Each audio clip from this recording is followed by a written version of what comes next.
The show opens with Rhaena claiming Sheep Stealer, a wild dragon crusted with age, massive and untamed. And here comes Damon's daughter, reaching for something that might destroy her.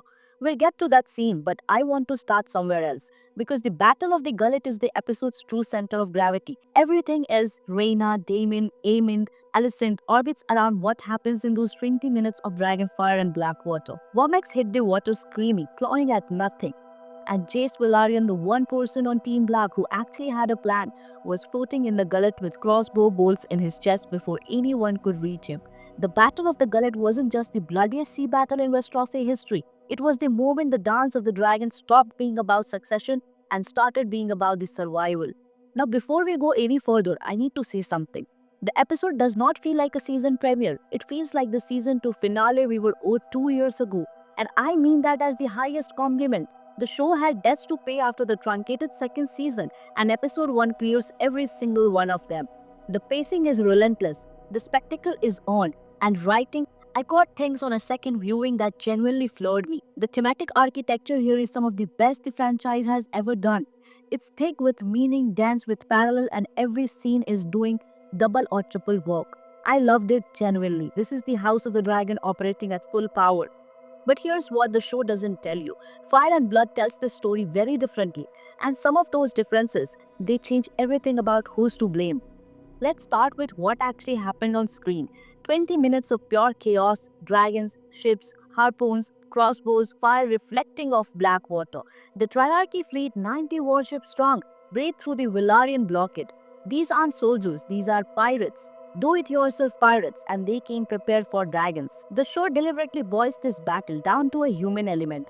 Sharako Lohar versus the Corlys Velaryon, two veteran naval commanders who've been fighting each other across the Stepstone for 2 decades, finally meeting in the close combat. Lohar came to ruin him personally. The Triarchy's opening move is devastating. They attack Corlys' ancestral seat on Driftmark first, the distraction play. While Corlys is reeling from the blow to his home, Lohar presses the advantage. But Corlys isn't the sea snake for nothing. He leads the pursuing Triarchy ship through a narrow pass, a choke point, and manages to destroy 2 of 3 vessels tailing him. That's the experienced command. That's knowing your water. But the dragon changed the equation entirely, and this is where the show makes its most important thematic points. Dragons might be Targaryen birthright, but dragon riding and dragon fighting are skills that need to be learned by both human and the dragon. Jace and Womax had no idea what they were doing. They fly into the battle. Lohar immediately calls for a grappling scorpion, massive bolt attached to ropes with anchors at the end. The first shot connects with Womax, and Jace doesn't even have a long blade to cut the rope. He's completely unprepared. Bela has to save him. Moondancer's wing snaps the line. After that near miss, Jace and Bela stay high. They are being careful. They learned something from the first hit, but the lesson came too late. Then Rhaena shows up on Sheep Stealer. So let's go back to that opening scene. Rhaena Targaryen, Daemon's daughter, a girl who has spent her entire life being overlooked, being the one who couldn't claim a dragon, walks into the wild and faces down Sheep Stealer. Sheep Stealer is not Rhaegar. He's not sleek. He's not noble. He's crusted with age, massive with underbite, and zero interest in being ridden. But Rhaena reaches for him anyway. She holds on through sheer, impossible will. Colossus on her hands, terror in her heart, trading her soul for the right to ride. The show plans this early, then holds the reveal until the gullet. Because when Rhaena flies into the naval battle, everything starts to go wrong. Sheep Stealer starts burning ships indiscriminately. Both sides. He's not fighting for anyone, he's just burning. Bela moves to intercept, but Sheep Stealer is much bigger than Moondancer. Chase, watching from above, flies over to help, and this is the moment he gets too close enough to see the rider, and he realizes that's Rhaena, Daemon's daughter. He tells Womax to take out the rider, then immediately pulls back. In that moment of hesitation, flying low to avoid Sheep Stealer rampage, Womax takes a second bolt. This is one to the belly, ripping out his guts. There's no saving the dragon at that point. Womax sinks into the gullet. Chase manages to unclip from his saddle, grabs a piece of floating wreckage, and then crossbowmen find him. Arrows, multiple, fast and hopeless. The waters ran red, and not just with blood, with hate. You could taste it. The archers on those boats didn't just want to kill Jace Velaryon. They hated him. And the knowledge that Rhaena was riding Sheep Stealer, that goes with Jace to his watery grave. No one else who survives knows who was on that dragon. Now let's talk about Fire and Blood because this is where things get complicated and where the show made decisions that are going to divide the fan base for years. In the book, the Battle of Gullet is fought by 5 dragons, Jason Wormex and 4 dragon seeds. Ulf on Silverwing, Adam on Seasmoke, Yu on Vermithor, and Nettus on Sheepstealer. 5 dragons. The Triarchy fleet panics and scatters. Ship after ship burst asunder or was consumed by flames. Tall columns of black smoke rose up from the water, and in the books, nobody messed up. The dragon seeds performed exactly as they were supposed to. Jace just happened to be flying too low, a tactical error in an otherwise successful route. Whereas in the show, the dragon seeds are sitting outside Harrenhal on the Isle of Faces, waiting for Aemon to show up on Vhagar. Rhaenyra basically sent them to die. Fresh dragon riders with zero combat experience parked in a location where Aemon might never appear. And when Aemon doesn't show, Alice River does. She walks out, announces she is a witch, and 3 of them, Ulf, Yu, and Adam, turn and leave. That's it. The dragon seats are completely removed from the battle, which means the dragon advantage Team Black had in the book, it's gone, replaced by one feral dragon burning both sides and a 15-year-old boy on a young dragon dying because he hesitated. In the Fire and Blood, Nettus is a low-born girl, possibly not even Valyrian descent, who tames a sheep stealer by feeding him sheep every day until he trusts her. She participates in the Battle of the Gullet and fights effectively. Later, she becomes central of the Daemon story at Maidenpool. The show has cut Nettus entirely. Ryan Condal confirmed this. Her arc has been given to Rhaena, Daemon's legitimate daughter. This changes the emotional calculus completely. In the book, Jace dies because of a simple battlefield mistake. In the show, Jace dies because Rhaena brought an untamed dragon to the biggest naval engagement of the war, and Jace was trying to help her. That's not a tactical error. That's a chain reaction of family loyalty destroying everything. Rhaena in the show's version is now connected, however indirectly, to Jace's death. She doesn't know it yet, but when that truth surfaces, it's going to tear Team Black apart from the inside. Daemon's daughter, responsible even indirectly for Rhaenyra's son's death. That's not just a family drama, that's the kind of a wound that starts secondary wars. In the book, a significant subplot involves Rhaenyra's youngest son, Aegon III and Viserys II, being sent across the Narrow Sea on a ship called the Gay Abandoned. The Triarchy fleet intercept them. Aegon III escapes on his tiny dragon, Stormcloud, who's shot full of arrows and dies shortly after delivering the boy to Dragonstone. 7-year-old Viserys, whose dragon egg never hatched, is captured by the Triarchy admiral. This is the reason Jace flies out in the first place, to rescue his brothers. The show streamlines this significantly. The focus is on the naval engagement and Jace's death, rather than the Prince in Peril rescue mission. It changes Jace's motivation from saving his brother to defending the realm. The emotional weight shifts from a rescue narrative to a tragedy of a leadership. In Fire and Blood, Rhaenyra isn't even mentioned during the Gullet. The book presents her as a neutralized by grief after Luke's death, withdrawn from her war council, letting Corlys and Jace make decisions. The show does something more brutal. Rhaenyra is locked in her own bedroom, literally confined by her own son Jace, who orders her help for her safety, surrounded only by women, Viserion, her handmaiden. She ugly cries out of frustration and hopelessness. Her council hears her yelling and doesn't even come to check on her. The metaphor is devastating. Locked in her room like you punish a child, the queen who would be king can't even leave her bedroom while her eldest son flies to his death. She's lost all ground, and when that death comes, the book says Jace's death hardened her.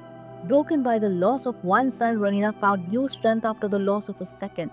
The show is building toward that transformation as the season's emotional spine. While the Gullet rages, Daemon is still in the Riverland, fresh off destroying the Lannister army at the combined battle of Lakeshore and Red Fork. The tracking shot over the battlefield is one of the most beautiful images in the entire episode. Bodies strewn across the mud, smoke rising, and there among the carnage a dead lion. A Lannister sigil fallen in the dirt, the golden beast of Casterly Rock brought low in the Riverland mud. The first time we have seen a Lannister lion physically represented and killed on screen in the House of the Dragon. The show doesn't linger on it, it's just there in the background for the sharp-eyed.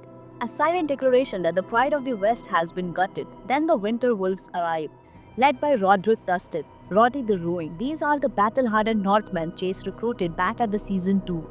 It took them 8 episodes to march south, but they made it. And they brought a gift. Roddy the Ruin tosses the severed head of Jason Lannister at Daemon's feet. Not a look-alike, not a man who resembles him. The actual Lord of Casterly Rock, Warden of West, and now a trophy for Dragon's Queen's cause. In Westeros, that's the equivalent of bringing a six-pack to the backyard barbecue. The Winter Wolves have come to pledge fealty, and they arrived with the proof. And then there's Caraxes. Daemon wants the bodies burned. Caraxes, way off in the distance, probably can't even hear the command, but immediately starts roasting corpses. It was a peak comedic timing in the middle of a war. The Dragon Rider burned so deep that the Caraxes senses what Daemon wants without a word. But Oscar Tully shuts it down. That is not our way. Rivermen must be returned to the mud. And Daemon, the Rock Prince, the man who once beat a messenger to death for bringing bad news, back down. The boy from season 2 has become a genuine power play. Daemon defers to him. That's character development you can measure. This is also a major book change. Daemon was never at these Riverlands battle in Fire and Blood. He'd already returned to Dragonstone to help Rhaenyra taking King's Landing. The show is spreading character across battles they never fought in the book. But what we gain is Daemon as a loyal husband channeling his darkness into supporting his queen, welcoming the Stark with his dragon at his back and a Lannister head at his feet. Now let's move to the other side of the war. While Daemon is collecting Lannister head in the Riverland, the man whose crown started all of this feeing for his life, Aegon has escaped King's Landing with Larry Strong. Not on a ship, not on a dragon back, in a horse cart, hidden beneath fabric, in immense physical pain.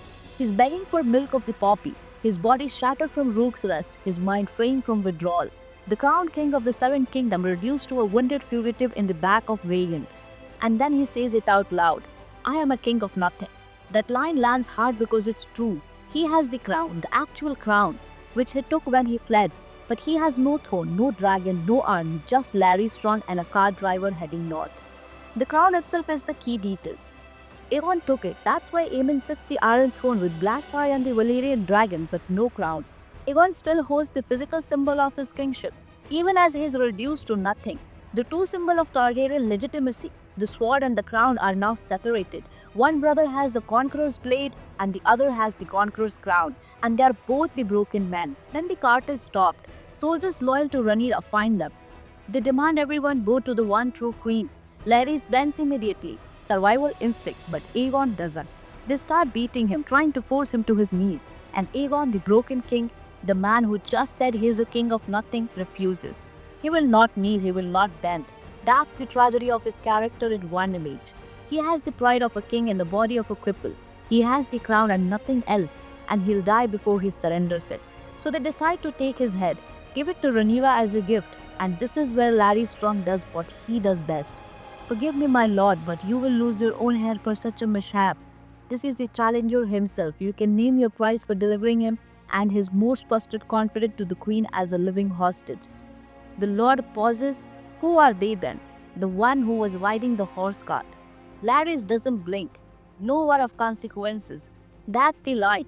That's the Larys in one sentence.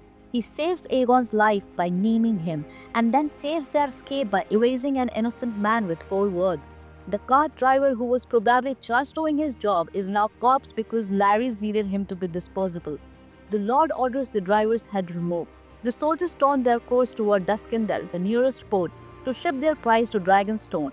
Aegon Targaryen, the crowned king, is now being delivered to the woman who wants him dead, and his only protection is the man who just watched an innocent die, so they could keep moving. While the gullet burns, the Riverlands smolder, and Aegon is shipped to the Dragonstone. King's Landing is having its own quiet apocalypse. Aemon sits the Iron Throne with Blackfyre across his knees. Aegon the Conqueror's own sword, the Valyrian prophecy dagger on his hip, but no crown. Aegon took it. So Aemon is the king in everything but the symbol that matters. He has the throne, the sword, the name, the dragon, with a piece of a metal that sits on your head is somewhere on a horse cart heading east. Blackfyre on the Iron Throne is a visual declaration, passed down to every Targaryen king until the Blackfyre rebellions. Seeing it in Aegon's hand, the second son, the spear, is a statement. He doesn't need the crown. He has the sword that built the dynasty. And the dagger on his hip, that's the same Valyrian steel dagger that 170 years later will be used in the assassination attempt on Bran Stark. The blade that starts the War of the Five Kings right now is on the hip of a man descending into his own mythology. Aemon confronts Alicent in the throne room. She's been missing from Red Keep. Her secret trip to Dragonstone at the end of the season 2. He doesn't know what she did, but he knows something is wrong. Earlier in the episode, Aemon drags Grand Maester Orwell out of her bed at a blade point, convinced someone helped Aegon escape. Alicent, terrified, lies about where she's been. She realizes her entire plan, the bargain with the Rhaenyra, is collapsing because Aemond isn't living for Harrenhal and Aegon is nowhere to be found. So she shifts, she adapts, and this is where the scene becomes masterful. Alicent doesn't just talk to Aemond, she works him. She tells him he should have been king, that if he were born first, none of this would have happened. She says she can't lose him, not the way she's already lost Aegon. She holds his face, she tells him he's courageous, she tells him everything he's always needed to hear. Heed me, please. But every word is a weapon. She's not comforting him, she's steering him. She needs him out of King's Landing so Rhaenyra can take the city. She's preparing the throne for her childhood friend, and the only obstacle is the sun standing right in front of her. So she tells him exactly what will move him. Go to Harrenhal, kill Daemon, become the king you were born to be, and then Aemon kisses her. The Tormina Film Festival audience, 5,000 people in an ancient amphitheater, erupted in a sequel of disgust when this happened. It's viscerally wrong, it's meant to be. Hear how I read it though. Aemon has just heard his mother say everything he's ever needed to hear, that he should be king, that he was always the better son, that she chooses him and then she tells him to go to Harrenhal. He kisses her because for the first time in his life, his mother has told him he matters. And the man who has been spared his entire existence doesn't know how to process that without crossing a line. He leaves for Harrenhal believing he is going to become what she told him he is. He doesn't know he is being removed from the board. Alicent doesn't pull away. She can't. She needs this to work.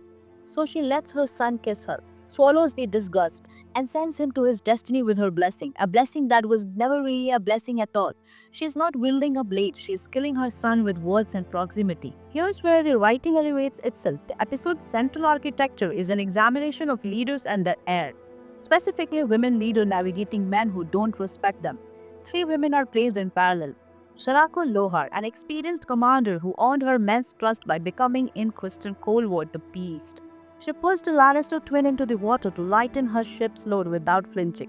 Abigail Thorne holds her own in the battle sequence, genuinely believable as someone in command of a pirate fleet. But the trade-off is visible. To rule well, Lohar had to sacrifice something human in herself. She is what happens when a woman decides the only way to lead is to become harder than the men around her. Then we have Alicent Hightower, tried to rule through the system. Both sons told her to leave.